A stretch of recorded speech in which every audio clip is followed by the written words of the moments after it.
Okay, so for sketching, you're going to want to look at your references in addition to your sketches.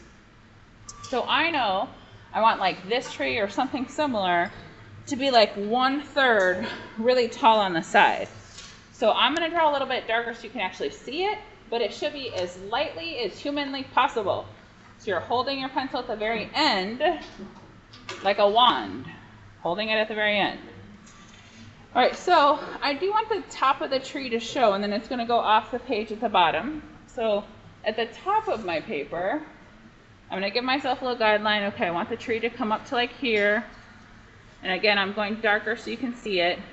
Normally, I'd probably go like that light, which you can't really see.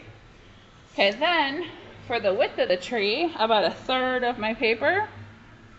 So dividing it.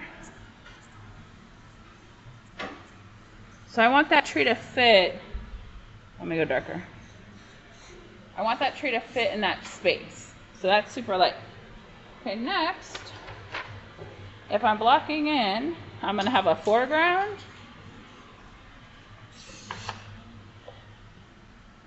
Which, that's about how tall I want my foreground to be. I'm going to have a middle ground. And those will be mountains. All right, so from there, I'm going to break it down into shapes. So further breaking down into shapes, and if I had any angles, I put those in before starting. And so, actually that should be smaller at the top. Shape, and it's going to kind of come out.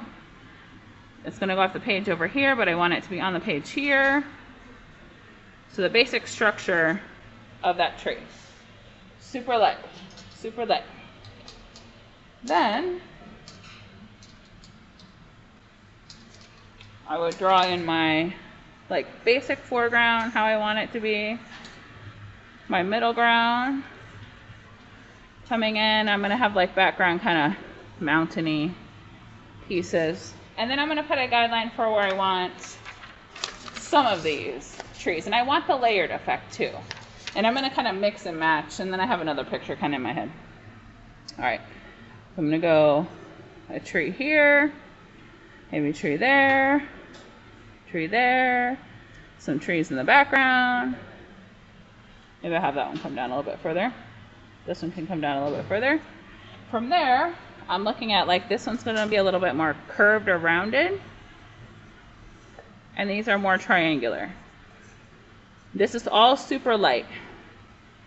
Then you're going to actually sit down and start drawing in your contour line, looking at your reference images and or your sketch, but probably reference images because your final draft should be a little bit more detailed, have better contour outlines than your sketches, right? You're going to spend a little bit more time. So actually looking then super lightly, so try to hold your pencil in the middle. Where are we? Try to hold your pencil in the middle or towards the end, because holding it like this, remember, is left brain activity. It's writing heavy and dark like you were taught in kindergarten. It's not drawing. So scooch back and hold it in the middle so that you're drawing super lightly. In the end, all of your lines and your divisions, we're not going to be able to see. It's going to be the value that creates everything. Like where two values meet, creates an implied line. Your brain's going to make it a line. Okay, so then if I'm actually going to sit and draw, remember I'm drawing a little bit darker so you can see.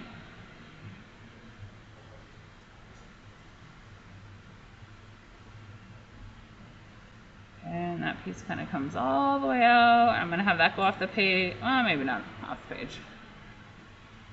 Kind of come in. And then if I have any detail to add in that area, go ahead and add it. And if you want to clean up as you go, you're like, yes, I like that. You can clean up little guidelines as you go. Or I'm going to do a simple contour outline.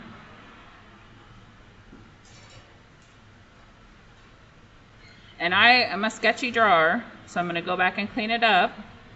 And I would clean it all up and then add my final details in the end. So it kind of depends on like what kind of drawer you are. All right, so if you are ready to sketch, then get out what you need to sketch from. You're going to go through the process of drawing. You're going to draw subject matter first, and then your fractures and divisions. Okay. May the force be with you.